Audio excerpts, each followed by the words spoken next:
down and you're out and you don't think you have a friend, when you're lost in the doubt and you can't see what's around the bend, just hold on, don't turn around, keep on walking, don't lose heart, 'cause I am here, wherever you are, wherever you are. When the rain is falling, there's no silver lining, and you just can't seem to find the light. When you need a reason to help you keep believing, let my love be your blue sky. Your blue sky. Your blue sky. Your blue sky. Your blue sky. Your blue sky. Your blue sky. Your blue sky. Don't you know that I know life can be so hard it makes you wanna give up? Don't you know over the horizon the sunny day you're looking for is waiting right here in my love? Just hold on, don't turn around, keep on walking, don't lose heart, 'cause I am here, wherever you are, wherever you are. When the rain is falling, there's no silver lining, and you just can't seem to find the light. When you need a reason to help you keep believing, let my love be your blue sky. Your blue sky. Your blue sky. Your blue sky. Your blue sky. Your blue sky. Your blue sky. Your blue sky. Oh, come on, don't you be afraid. Whatever comes tomorrow, my love is here to stay. Come on, don't you be afraid. Whatever comes tomorrow, my love is here to stay. Come on, don't you be afraid. Whatever comes tomorrow, my love is here to stay. Come on, don't you be afraid. Whatever comes tomorrow, my love. Oh, when the rain is falling and there's no silver lining, and you just can't seem to find the light. When you need a reason to help you keep believing, let my love be your blue sky. Your blue sky. Your blue sky. Your blue sky. Your blue sky. Your blue sky. Your blue sky. Your blue sky. Hey, come on, don't you be afraid. Whatever comes tomorrow, my love is here to stay. Come on, don't you be afraid. Whatever comes tomorrow, my love is here to stay.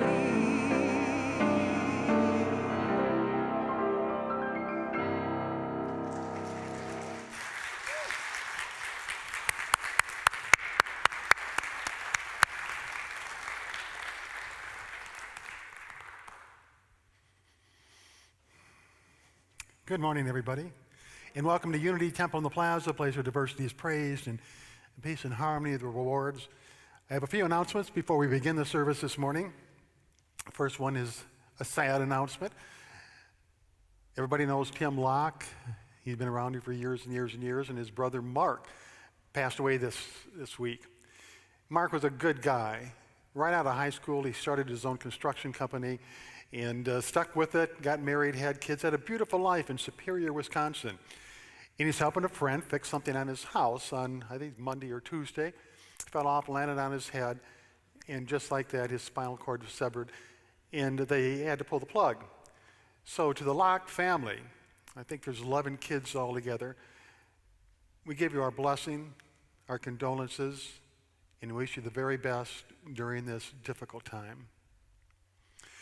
I'd also like to announce today that Beginning this week, Temple Institute is going to have its grand premiere with 10 classes, and they'll be beginning towards the latter part of September into October and November. We have 10 of what I feel are the greatest teachers in the Kansas City area, if not in this country. Donna Johnson will be teaching a class from Arizona. Victoria Moran will be teaching a class from New York. And we have people everywhere in between. So look for that coming towards you in our newsletter coming up. We'll now begin the service with the temple chimes, the opening prayer, Geneva Price, and the call to inspiration.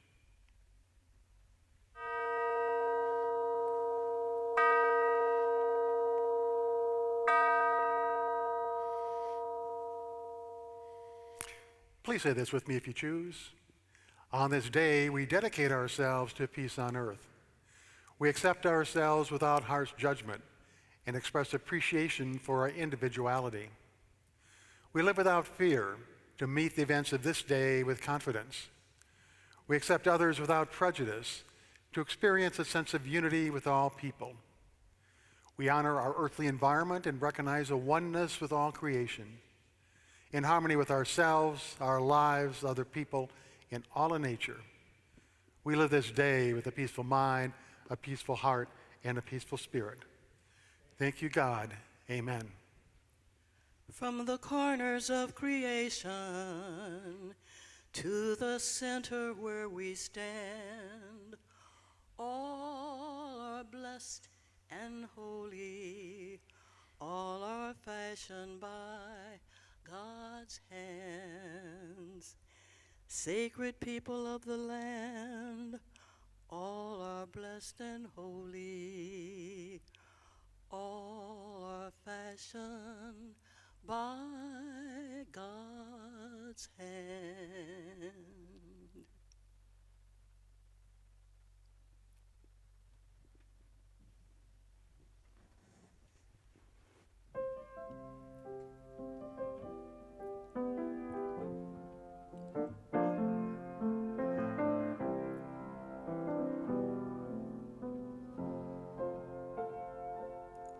When the shadows fall all around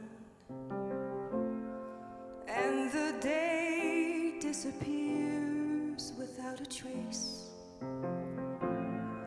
when the blackness of night drops down, I call on grace, grace, grace. When the lonely is too much to bear and the world feels like a cage, when nothing is easy or fair, I call on grace, grace, grace.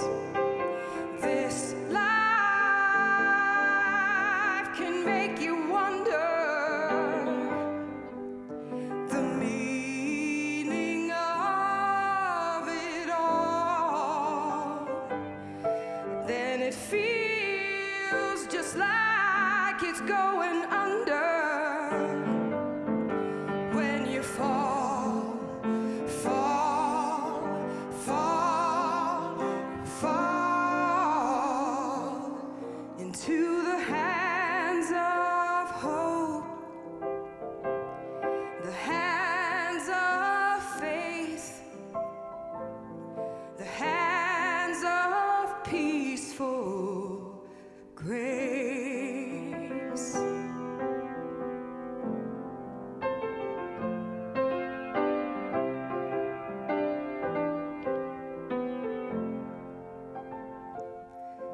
At the bottom of autumn's wave, the trees shed their leaves, leaving space, and that emptiness frees up the place where we can call on grace, grace, grace.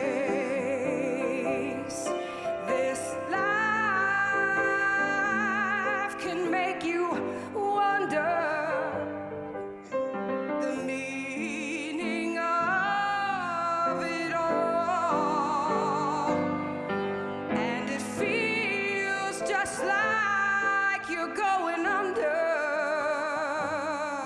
when you fall, fall, fall, fall into the hands of hope, the hands of faith, the hands of peaceful grace.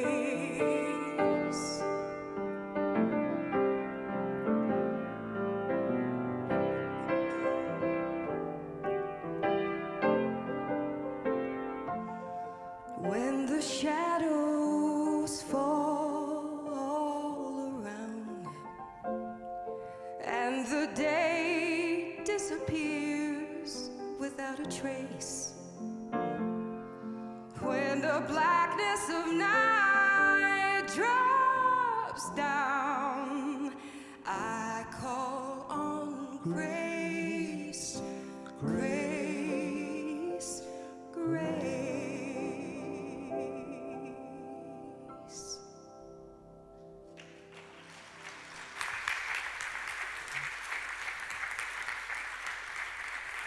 Good job, Tony.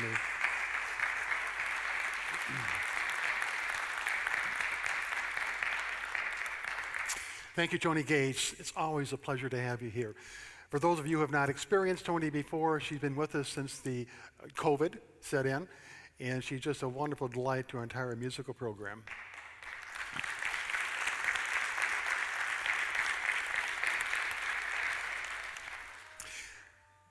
This morning I'm going to talk about trust. And I will start by saying every relationship you have depends on trust for it to be a relationship. If there's not trust in a relationship, it's not a relationship. It's like living with somebody that you can't trust is nerve-wracking. It's very difficult. And I had a situation this week with my cousin Ozzy, who's untrusting. He doesn't trust anybody. He doesn't trust stairs because they're always up to something. He doesn't trust tall people because they think they're above everybody else. He doesn't trust artists because they're sketchy. He doesn't trust trees because they're shady. He doesn't trust chiropractors because they talk behind your back. He doesn't trust acupuncturists because they stab you in the back. He doesn't trust atoms because they make everything up.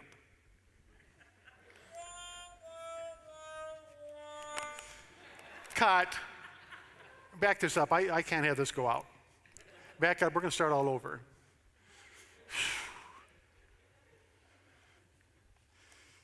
You know, and if I didn't have a live audience, I just imagine everybody at home slapping their knee and laughing uproariously. But so you're a good judge of how I'm doing here. Okay, ready? We're going to start over. Good morning, everybody. Welcome to Unity Temple. This morning I'm going to talk about trust. In particular, I'm going to talk about my cousin Ozzy and his trust issues. Cousin Ozzy was at Lars's Tavern, and he was canoodling with a bunch of his old cronies about hunting, where the best place was to hunt. Well, Ivor Overski was off to the side, and he spouted out, "I've got the best hunting dog in the world. And my hunting days are over, so I'm going to sell this dog." And Cousin Ozzy said, "What makes that dog the best hunting dog in the world?" And Ivor Overski said, "You go out to this duck slough, and you hide in the reeds, and you send the duck up to the water. The duck comes back, and it paws on the ground once. That means there's one duck in the water. If it paws on the ground twice, that means there's two ducks in the water, three ducks in the water, so forth." Ozzy says, "I'll take it. I'll buy that dog. How much is it?" Ivor says it's $100. Ozzy pays him. The next day, they go out to the duck slough. Ozzy hides in the reeds. He sends the duck up to the water, or the dog up to the water. The dog comes back and is jumping up and down, is wagging its tail, and is shaking its head with a stick in its mouth like it wants to play fetch. And it dawns on Cousin Ozzy that Ivor Overski pulled one over on him. He also thought he's probably back at the saloon right now telling everybody what a quick one he pulled on me and laughing and laughing and laughing. So he got in his car, took the dog, went back to Larson's Tavern, walked in, and he just blew up on Ivor Overski. Called him a no-good, lousy liar, a cheat. He went on and on and on until finally Ivor raised his hand and said, Ozzy, Ozzy, Ozzy. That dog didn't want to play fetch. The dog was trying to tell you there's more ducks in the water than you can shake a stick at. Okay, come on, let's bring it on, bring it on.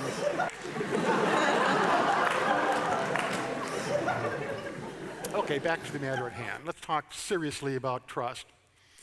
As I said before, every relationship needs trust as its cornerstone if it's to be valid and if it is to be beneficial. A cornerstone in a building is put in place and every other stone is put in position to that. It is the primary strength in the entire building. And that's what trust is in a relationship. The problem is, these days, I don't know who to trust and who not to trust. And I'm sure some of my friends feel the same way because of all the things that are being generated in the political sense. You know, all the rumors and all the gossip and all the things that are going on. People say stuff that they've heard. They think it might be true, but it's not true at all. The other day, I was standing out in front of the church, and a friend of mine walked by. He was walking his dog, and I thought I had a juicy bit of gossip. I don't like engaging in gossip, but if you got a juicy piece of gossip, sometimes it just comes out. So I was talking to him, and I told him this, and he said, is that true? And I said, yeah, I think it is. He said, well, did you hear this person say that? I said, no. Do you know anybody that heard this person say that? I said, no. Is there any reputable media that printed what this politician figure said? And I said, no. And he said, so you don't know if it's true or not? I said, no. He said, well, so why do you tell me? And that was a good point. Why did I tell him something I didn't know was true that was derogatory about somebody else? Why did I fuel that rumor or the gossip by going around and telling somebody? And so I've kind of accepted that as my position. If somebody starts to tell me something, I'm not quite as blunt as this guy. If somebody starts to tell me something, when they're finished, I'll say, you know, that's really interesting. What is your resource? Because I want to learn more about it. And if there's that kind of silence, I don't know the resource. Well, how did you find out? Oh, I read it on Facebook or something. Well, if you can't verify that it's true, don't tell me. It's just that simple. Now, in this day and age, with the political race really taken hold, and then we have our protests, and we have the COVID-19, and all these different things, rumors are flying. They're everywhere, and I would say the vast majority aren't true at all. Yet we persist in passing them around, almost as bad as a virus. We pass around things that aren't true, that disrupt or depreciate somebody else's life. I know for a fact, when I engage in a conversation, whether it's with a close friend, I expect what they're telling me to be the truth. I need to trust them. And if I don't have trust, I'm not comfortable in their presence. And that's the way it is with each and every one of us. I know there are people in here, in this very room, have been betrayed before. You have put your trust in somebody, they betrayed the trust, it hurts, you get bitter, you get angry, but it happens. If you have a relationship in your family, or a close friend, or somebody you work with that you don't trust, you have two options. The first is communicate. You have to sit down and talk to them and say, listen, you said this or you did this, and it really hurt me. It made me withdraw my trust from you, and that doesn't feel good. So what can we do going forward to make sure this doesn't happen again and we can reinstill our relationship to the same level it was? Usually, the people will say, oh, I'm so sorry. I don't know what I was thinking. I didn't mean to do that. And that's all well. You're forgiven. Let's carry on. Okay, fine, solve that one. But then 2 months down the road, the very same person betrays your trust again. Now what do? Are you going to be dysfunctional and just say, oh, that's okay, you can abuse me all you want?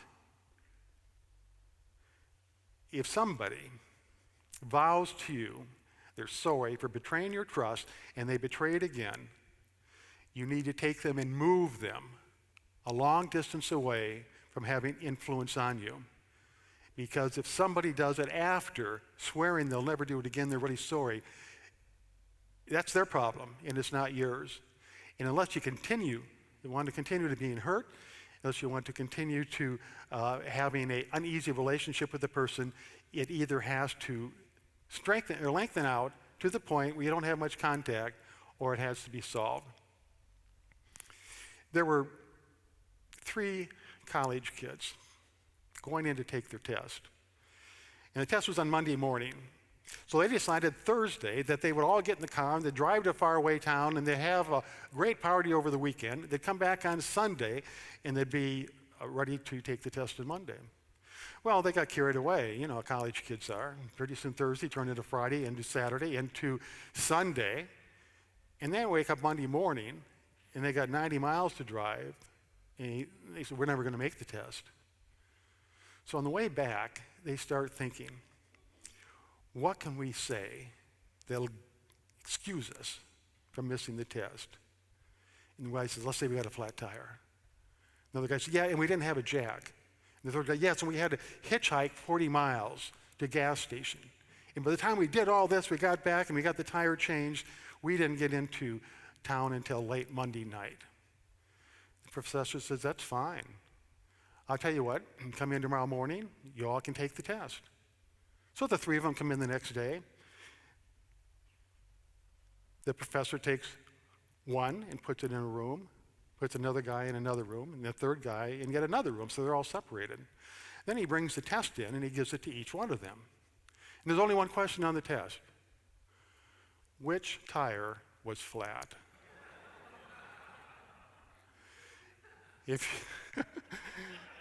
I thought it was a great idea up until I heard that. If somebody is lying to you, you don't have to do a lot of investigative work. If you know it's a lie, it's a lie. You just have to make a choice at that point. Do you want the person in your life? Do you want to change the relationship? Or you do not want the person in your life? Now, when it comes to trust, in a marriage or in a close relationship, as I said before, it is everything. And trust is composed of 3 primary components. The first is dependability. You can trust somebody if they're dependable with their word. If they tell you something, they will do what they tell you. You can count on it. The second factor is benevolence. You can trust somebody if they always have your back, if you know that they're not going to be spreading rumors or lies about you, if they're not going to do something that is going to be bad for you. Benevolence, they're for you and they support you and they talk good about you. And then the third thing is integrity. Every single relationship is made up of agreements. Every marriage, people stand up here, they agree. I vow to these agreements. And those agreements need to be solid. They're not meant to be broken. Down the road, if somebody breaks one of those agreements, they don't have integrity. Down the road, if somebody does something that shatters the marriage and breaks the trust, they don't have a relationship. Oftentimes, people will come to me with marital problems. And the first question I ask is, do you trust each other? And in more cases than not, one of them always says, no, I have no trust at all. I says, okay, that's where we start. You have to be able to trust each other. And trust means telling the truth, which isn't always easy. The truth is, if you can imagine a circle here, and that's the truth of the matter, the absolute truth of the matter. Yet one person's over here, and they got their variation of the truth, and it's not what the other person's thinking at all, so they're living in their reality. And then the other person's over here, they're holding things back and not telling the complete truth, so they're living in their reality. The only way they can come together is in the truth of the matter, no matter how much it hurts to confess or to accept.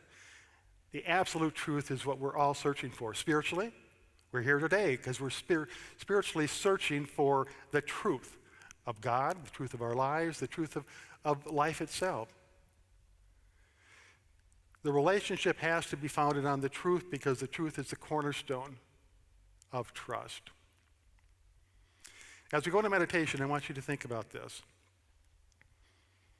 What would happen if you took on the position where every time somebody told you something, no matter how close they were or how distant they were, if you said, instead of accepting it, if you said, that's really interesting. What's your source? I'd like to find out more. See, we have a habit, human beings, and I'm going to say we, not that it includes everybody in here. I don't think, well, we are included, but I want to make you feel good. So we're not included in this. When we hear something, say in this political arena, if we hear something about a candidate that we're against, and it is bad about that candidate, well, we can't wait to get out there and tell other people, you know what? You know what I heard? He did that. He said that. If it's something good about the person we don't like, it disappears. We don't tell anybody. And it's vice versa. If for the candidate that we're for, if somebody tells us something bad about that candidate, we just discount it. If we hear good about that candidate, we go out and tell everybody we can because we're trying to influence people. And we have such a desire to influence other people that sometimes we just make stuff up. We find out, anybody here ever play the old game telephone or gossip? You whisper in somebody's ear and it goes around and what comes out is a whole different story after they get around the circle. But that's what happens. Somebody hears something and then they embellish it. They add to it in a way that favors their position. Or if it's against their candidate, they discount it and they argue about it. But the truth is the truth. We have a lot of room in this life for opinions. We have a lot of room for choices. But there's only one truth. I asked somebody earlier today if they lied. I said, who lied this week? And I raised my hand because I did. And my wife is a little bit more cautious about COVID-19 than I am. And as I was leaving today, she said, don't forget your mask. I says, I won't. And she said, are there other people up on stage with you and all the people in the audience, are they going to be wearing masks? I said, oh yeah. That's a lie. I knew that wasn't going to happen, but I did just to calm her down so I wouldn't have to stand there and argue the point. Lying can be habitual. Sometimes they're little white lies that we just say to appease somebody. If my wife comes home, puts on a new dress, says, how do I look, honey? I mean, if it looks horrible, I'm not going to tell her. Well, the first thing is how much did it cost? And the second thing is, dress looks great on you. Little white lies that don't hurt anybody, that can spare feelings, are okay. I don't really see that as a lie. A lie is properly defined as somebody who says something that they know is not true to deceive another person in a harmful way. So if we tell little white lies to make somebody happier, then I would say we just do that. But once again, we have to go back to the three principles of trust. The first, dependability. We do what we say we're going to do. The second, benevolence. Whatever we say or whatever we do in regards to another person, it is always for them. It always supports them. It always promotes them. And third is integrity. Basic integrity. Do what we say we're going to do. We make agreement, we fulfill that agreement, and we follow through. Think about trust. Who do you trust and who don't you trust? Who can you trust? Who have you trusted but you don't trust anymore? And do you want to bring that person back into your life? Or are you comfortable with having them out there at a long distance where they can't get close enough to hurt you again? Think about the trust in your life as we go into meditation.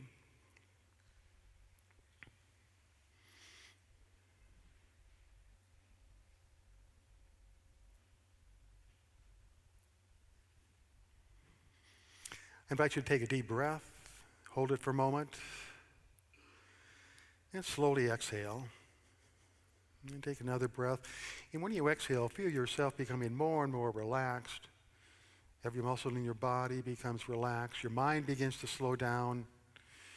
You feel the tightness in your shoulders or your neck start to release.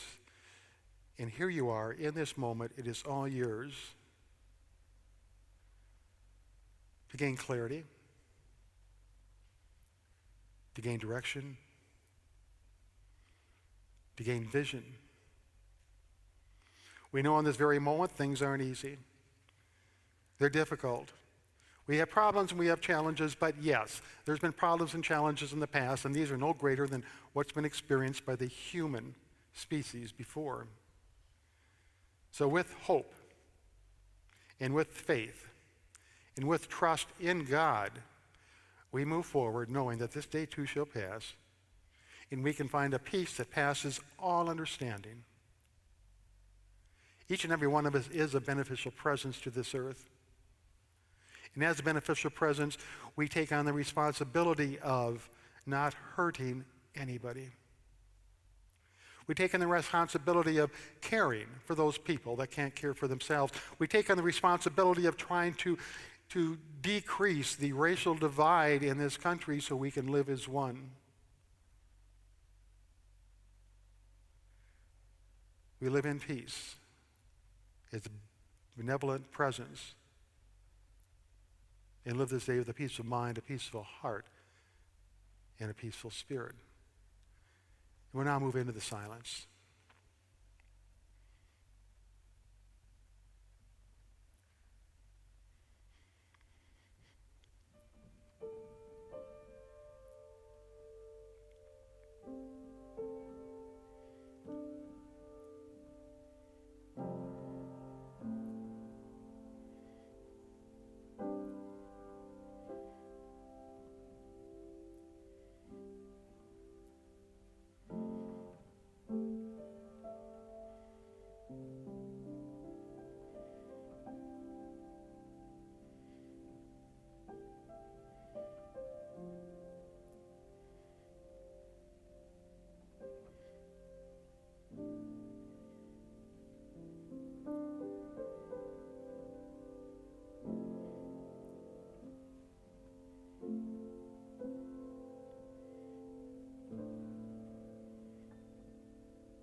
We slowly begin to come back to this time and this place.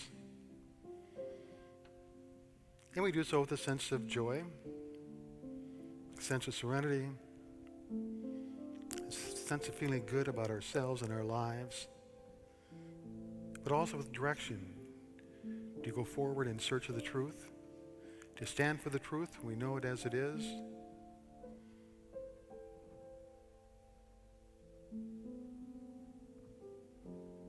And we live this day with a peaceful mind,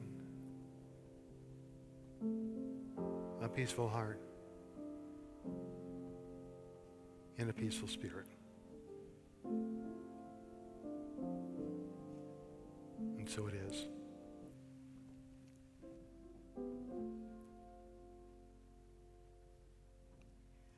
We gather in worship, we gather in prayer. Here is hope, here is peace, and everyone has a part. Here is faith, here is grace. Now we lift up our hearts, for God is a river that never runs dry.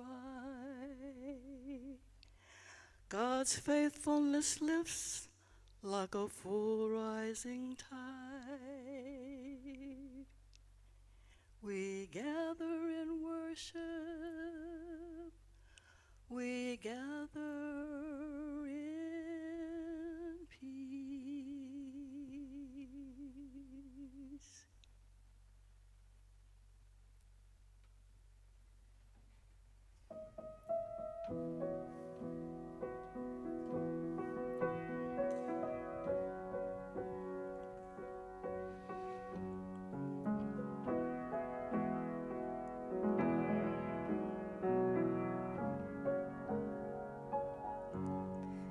This is the sound of one heart starting to hear. This is the sound of faith stepping out of fear. Oh, the journey of one's souls passes through time, and oh, this is one lone dreamer learning to fly.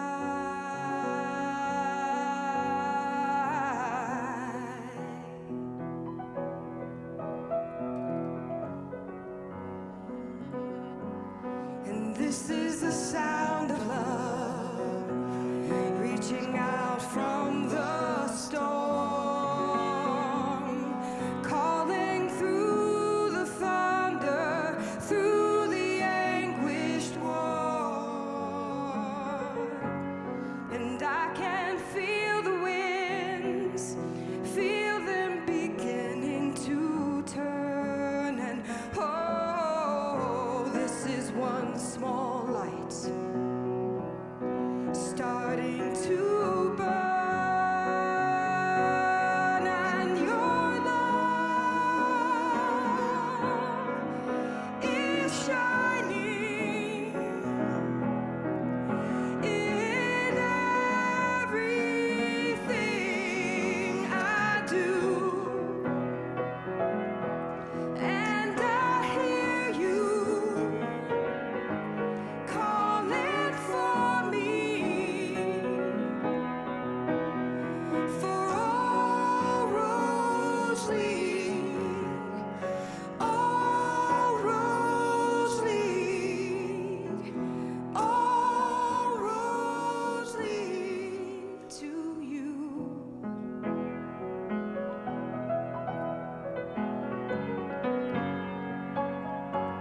And this is a sound of prayer on its way to the sun, calling all the children together as one. And I can see us there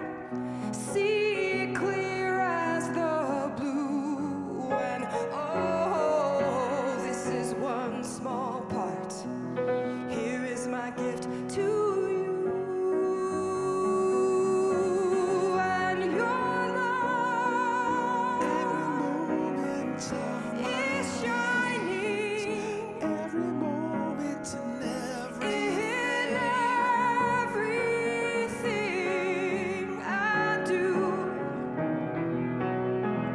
and I hear you time I calling for me, you are for all roads lead to your love. every moment, oh, It's shining every moment, in everything I do,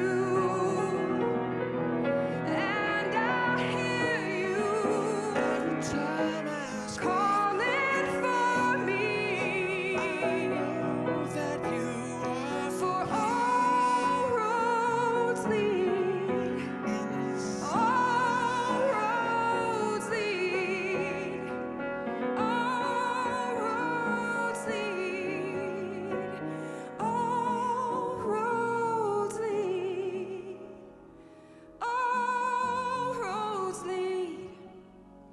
So count the hilltops, count the towns, as we're crossing over. See no, hear no, speak no sound on this golden flight.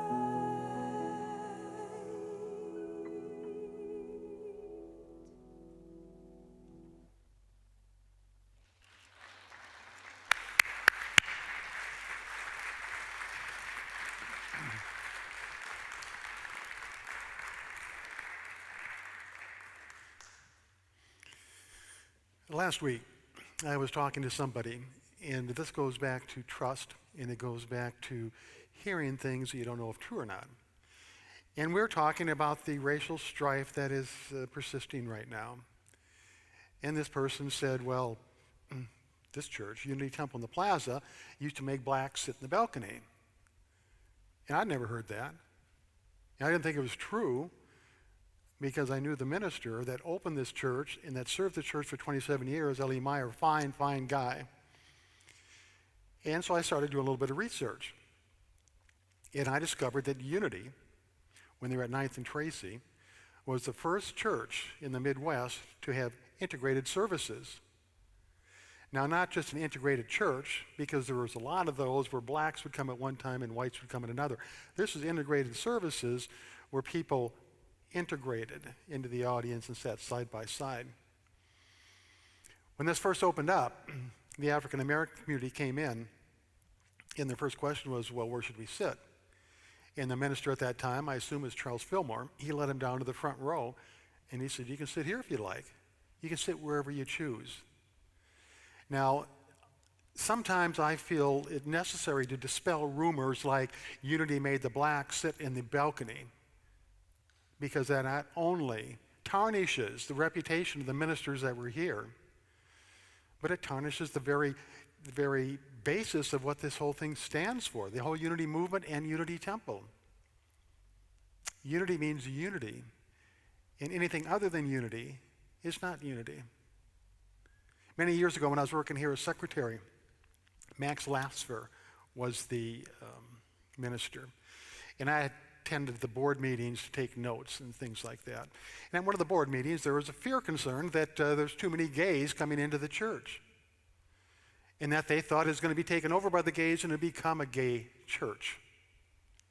Well, the minister sat there and quietly listened, and he says, well, what do you want me to do? And they said, well, we want you to narrow down the number of gays in the church, perhaps make us less inviting. And he says, okay, I'll do that. I will do that, but not until the name Unity is taken off this building, because what you want me to do is not Unity. The name stayed in the building. Arms were opened up to the gay community. A lot of people got mad and left, and that was okay because they didn't belong here anyway. The last thing I want to tell you today is, for the people out there watching this on stream, is that this Sunday and next Sunday, we're doing an experiment by having a smaller crowd come in. We have a live audience today. We're trying to figure out how we can do this successfully for a bigger crowd come October 4th.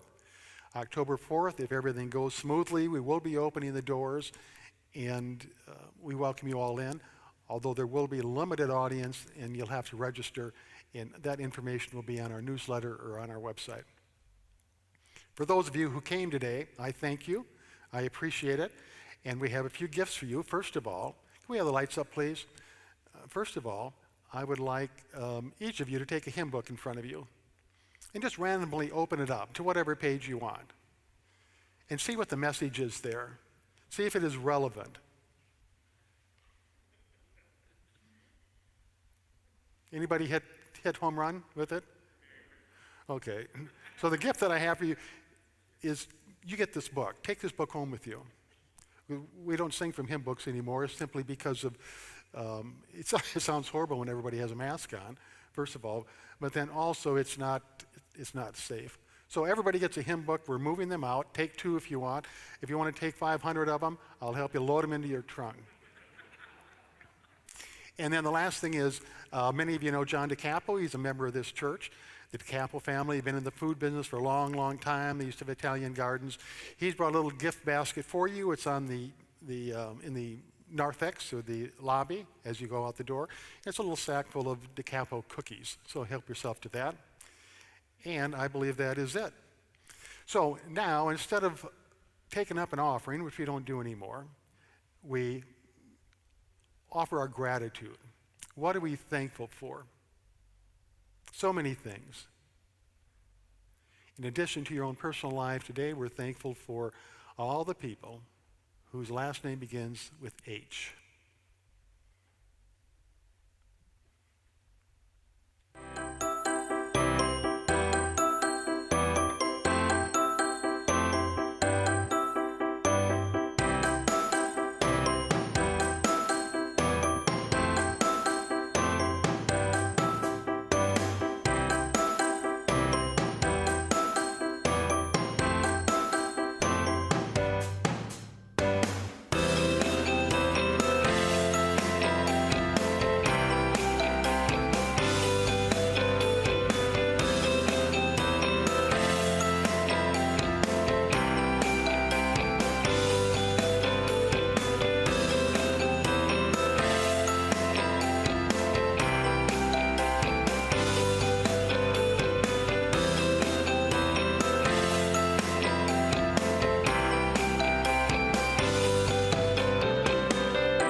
Thank you, everybody, for sharing my birthday. It's actually tomorrow, and it just amazes me moving into this stage of my life. I'm still learning things every day, like this trust thing and what to say and what not to say. But anyway, I appreciate it, and I don't know who's behind this, but I'll find out. We now close our service with the prayer of protection and the peace song. With the peace song, we don't stand and hold hands anymore. You certainly can if you like, if you're somebody that you came with, but don't feel that you have to move across the aisle to take the hand of a stranger. So the prayer for protection. The light of God surrounds us. The love of God enfolds us. The power of God protects us. And the presence of God watches over us. Wherever we are, God is, and all is well.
Watch the distancing as you leave to kind of keep that 6-foot space between everybody.